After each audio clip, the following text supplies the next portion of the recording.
Okay, Michael, I'm going to go through problems 1 through 10. Then I'm going to need you to put some effort into the next 15 problems and we'll work them out together. Ignore this. This was just some notes I was taking while we were talking. So the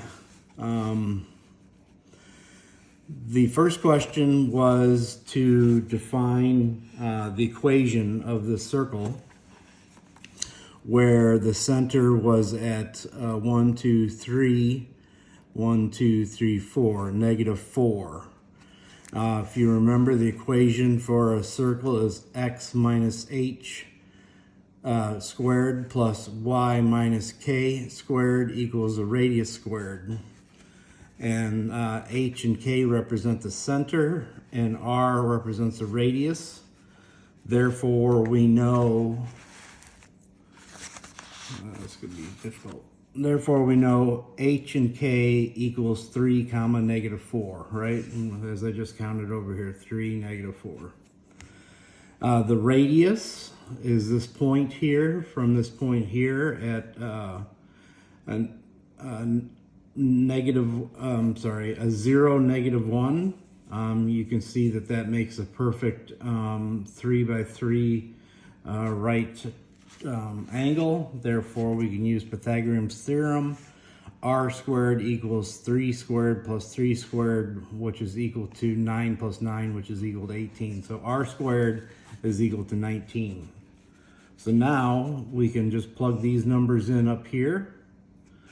X minus 3, that squared, plus y minus a negative 4, that squared equals the R squared, which R squared was 18. And we can simplify this a little further, and the correct answer is x minus 3 squared plus y plus 4 squared equals 18. So that's problem number 1. Problem number 2. I believe the question there is to find the solution set of the square root of 3x plus 16 equals x plus 12. And it gave us 4 possible sets here. 1, 2, 3, and 4. If you just plug and chug, you'll realize that negative 3 doesn't solve this equation. 4 doesn't solve this equation. 3, a positive 3 does solve this equation, and a negative 4 does not solve this equation. So just by plugging and chugging in the numbers, you can get the third answer, which x equals 3. Okay. And you can see here where I've done that algebra here. 3 times 3 plus 16 is 9 plus 16 equals 25. Square root of 25 is 5. 3 plus 2 is 5. Therefore, 5 equals 5. That makes answer number 3 here to be correct. However, there's alternate methods to do most problems. We can do this algebraically. And the algebraic method would be to square both sides.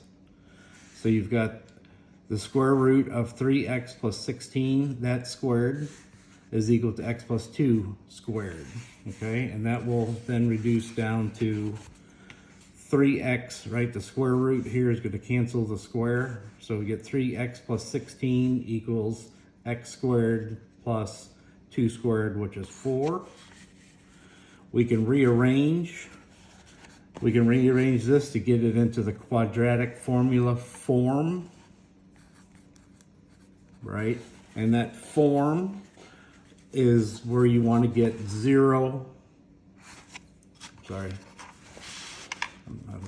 That's where you want to get it into 0 equals something x squared, something it looks like it's sorry, my handwriting's sloppy there. It's supposed to be 3x, not 3 to the power of x. Minus 12, okay? So then you can factor that out. So x squared minus 3x minus 12 is also equal to x plus 4 times x minus 3 equals 0. Therefore,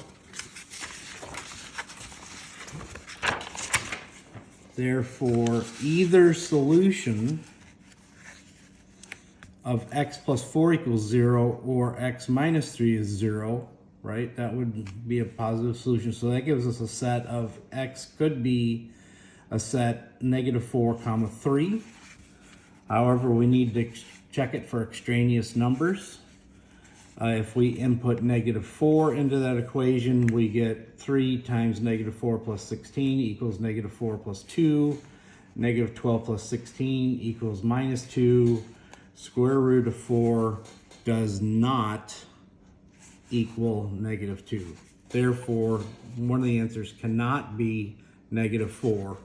So therefore, the only solution is 3. Okay? Moving on.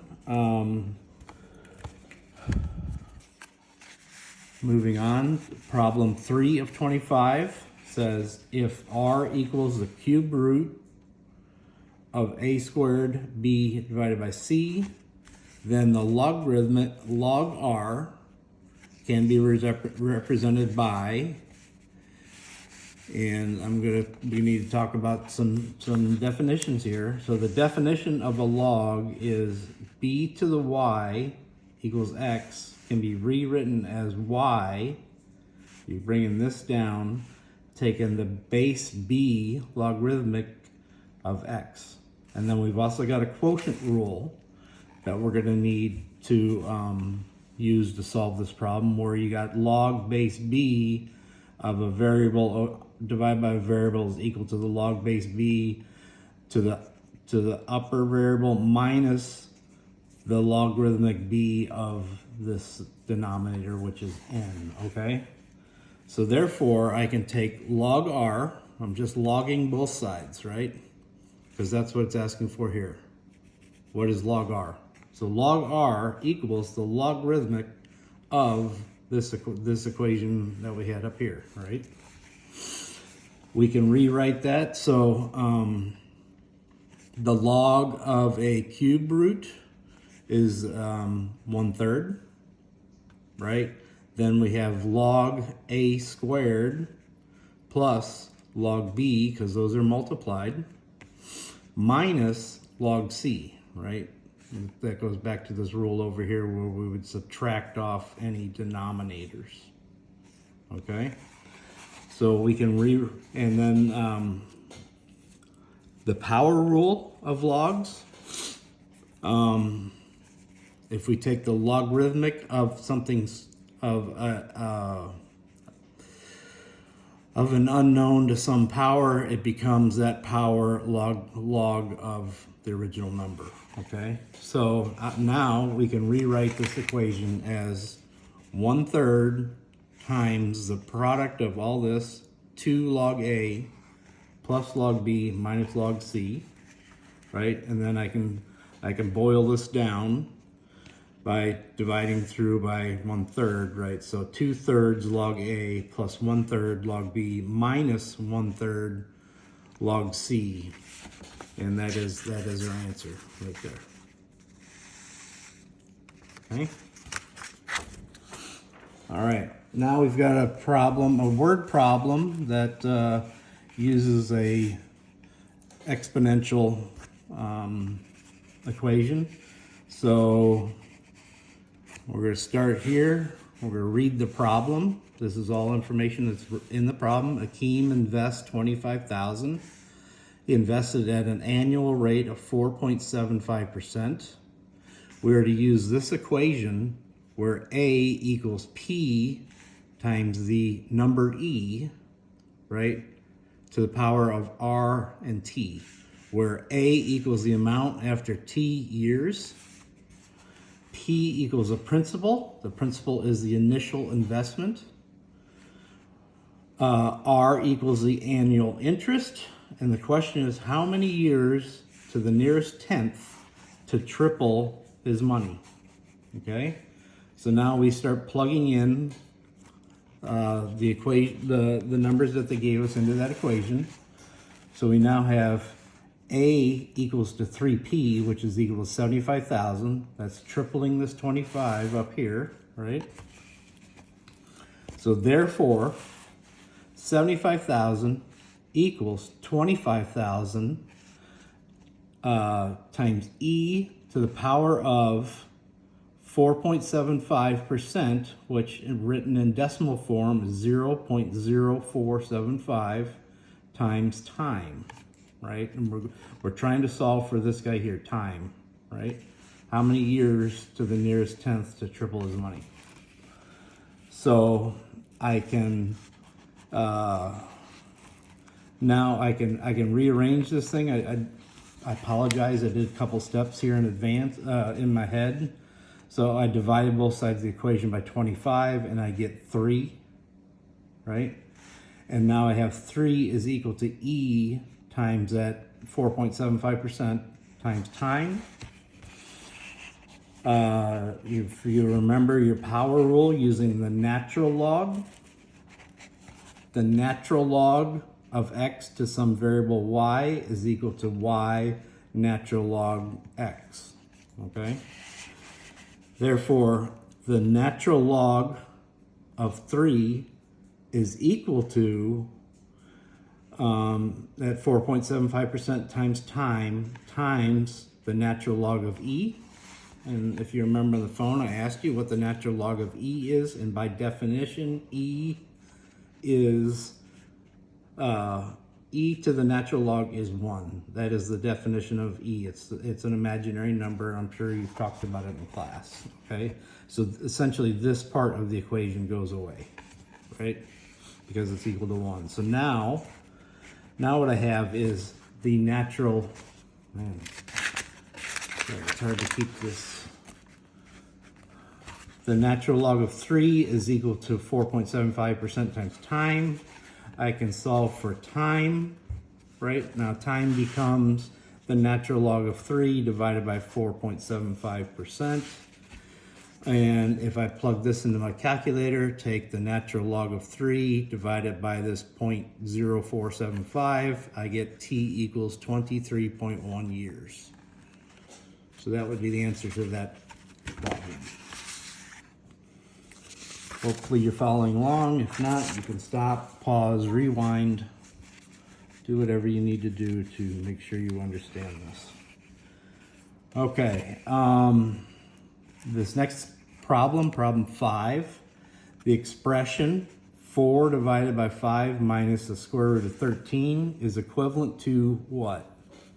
Okay, so using our algebra, we can multiply the top and bottom by 5 divided by the square root of 13, right? Since that it was, 1 over 1 is 1. So we can rewrite this as 4 times that product down here. 5 minus square root of 13 is equal to 5 minus square root of 13, times itself. Then comes out to be, as we do our cross multiplication, we get 20 minus the square root of 13 is equal to 25, right? 5 times 5 is 25. And then 5 times the negative square root of 13 is negative 5 square roots of 13. Come back over here, we get our 5 negative square root of 13, and then we get square root of 13, square root of 13 is that. And since both of these are negatives, that becomes a positive number, right? We're multiplying a negative times a negative, even though it's a square root, still a negative number. So we can reduce this down to 20 minus the square root of 13 divided by 25 minus 10 to the 13 square root plus 13. I didn't like that. Not a very clean solution, so I'm going to try it again using a different algebraic method. I'm using the same method, only just using different variables. We can multiply the top and bottom by the square root of 13 the same way we did over here, right? So now if I do that, now I get 4 times the square root of 13 divided by the square root of 13 times all this can then be reduced to 4 times the square root of 13 divided by 5 times the square root of 13 minus 13. So here we got a square root of 13 times a negative square root of 13. That is going to be a negative number, and of course square root of 13 times the square root of 13 is 13, right? And this matches the answer that was shown in your thing as being number 1. This answer wasn't in the multiple choice, so that's why I thought, well, maybe we'll take a different look at doing, how we're going to answer this. Okay, so that's problem 5.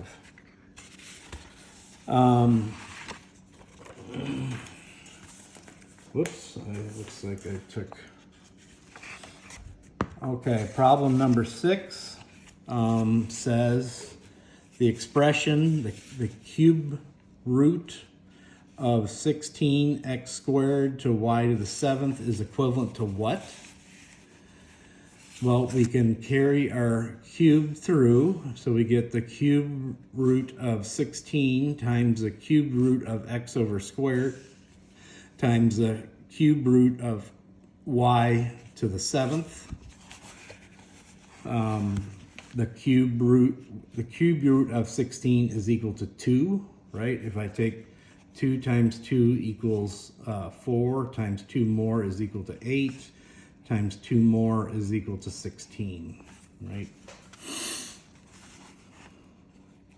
That's how I came up with the cube root of 16 being equal to 2.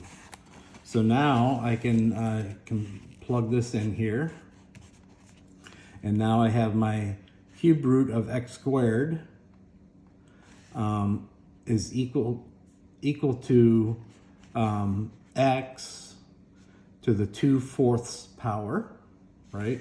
This is just, when you take the cube root of something, it's basically you're moving this number into the denominator, right?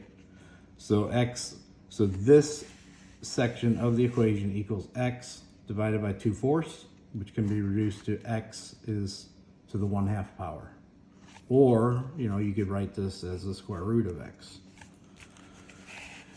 Okay, if I do the same thing to this other part here, the cube root of y to the 7th, cube root y to the 7th is equal to y to the 7th divided by 4, right? 7, we just take our 4, put it down here in the denominator, we get y equals 7/4. So now I can plug in all these different parts of the equation, where this first part was 2. I carried my 2 there. The second part here was x to the 1/2. Carried it here. And then the last part, y to the 7/4. Therefore, answer number 1 is the correct solution for that problem there. Okay, so that's number 6.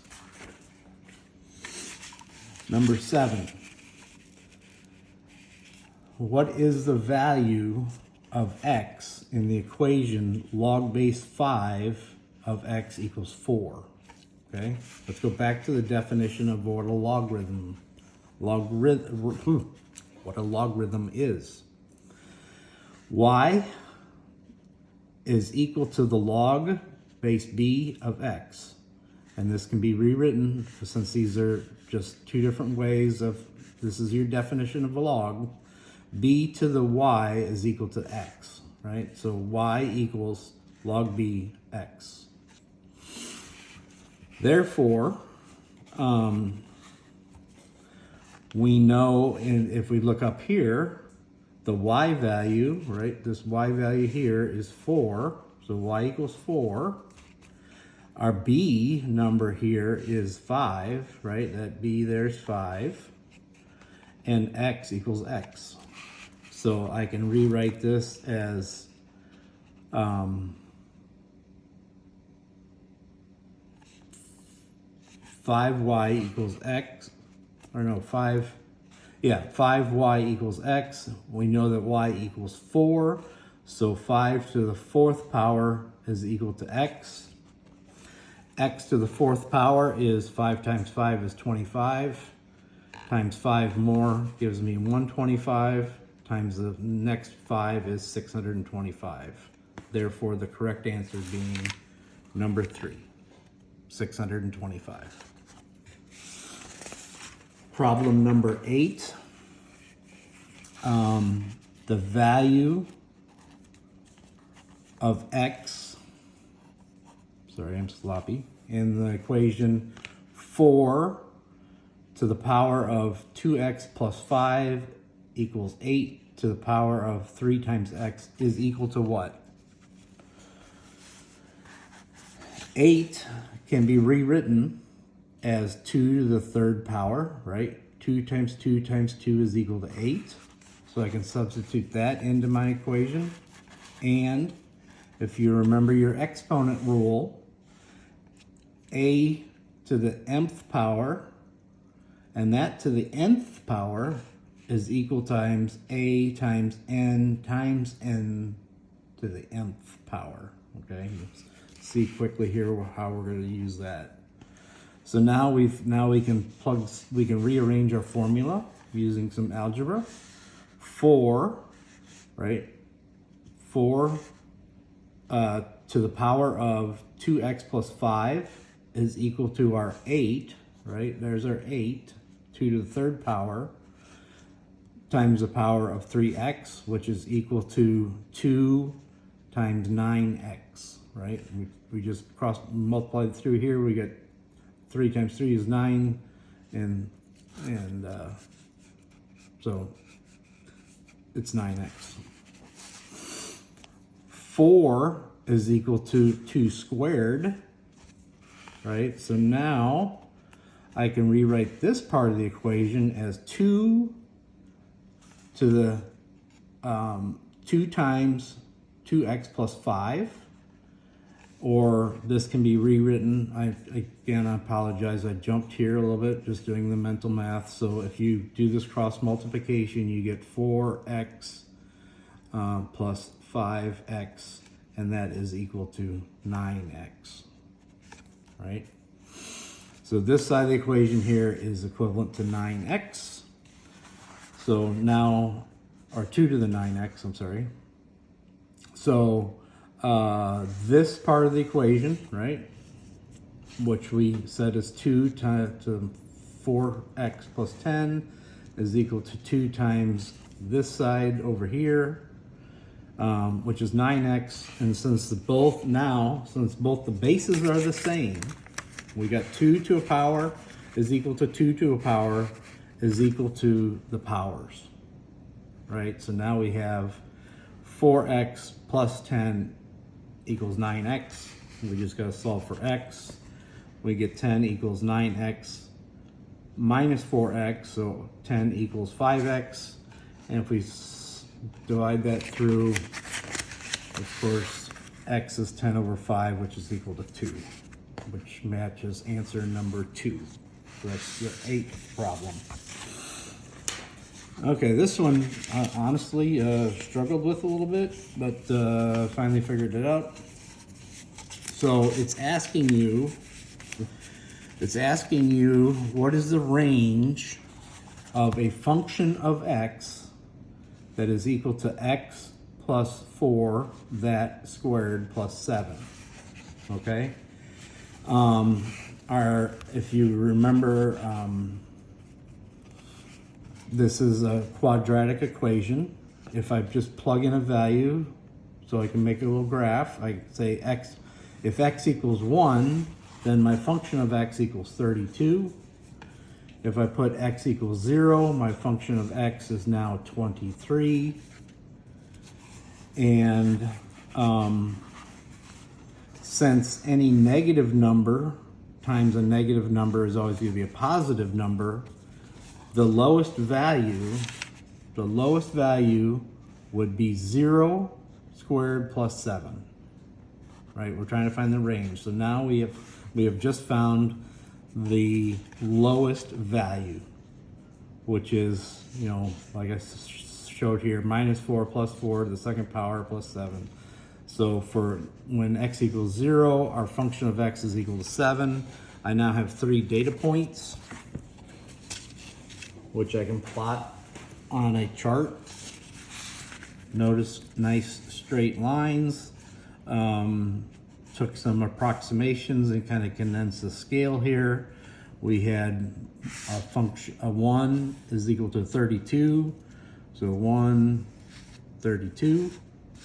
And then we had a 0 is 23. So at 0, we're up to 23. And then if it's 0, then we're at 7. I'm sorry, a -4 gives us the lowest value, which results in a 7, right? So come over here to 4, and that equals 7 on the y value. Since that's going to be the lowest value, that has to be like what they call the apex. I think an apex is actually when it's drawn that way, and it's drawn that way. I don't remember what's that called. It's not the apex, but you could look it up. So anyway, I draw my graph here, and what this tells me is that my function of x is always going to be greater than or equal to 7. So that would be the answer there. Okay, problem 10. Problem 10. Which graph represents a relation that is not a function? And they give you 4 graphs, right? And I neatly drew them here on my paper so we can walk through them. One of them looks like this, where x and y is kind of approaching, I can't think of the right word, asymptotically, right, in both x and y direction. Then we had another one here where we had x.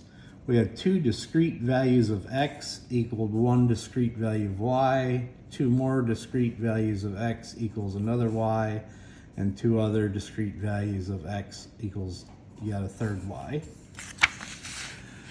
We had our second graph where we showed basically an inflection point at the y equals 0.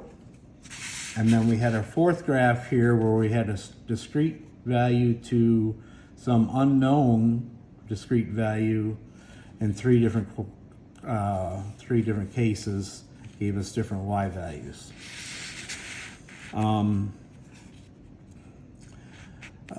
Quadratic equations can be written as y equals a to the x plus b to the x plus c. For graphs number 1 and 2, any value of x has a discrete value of y. So this one, any value of x that I pick is going to give me a discrete y value.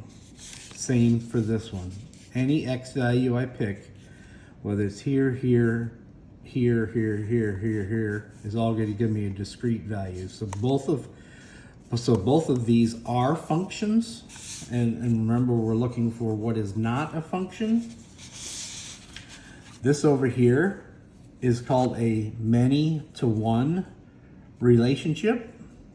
We have multiple values of x equals a discrete value of y.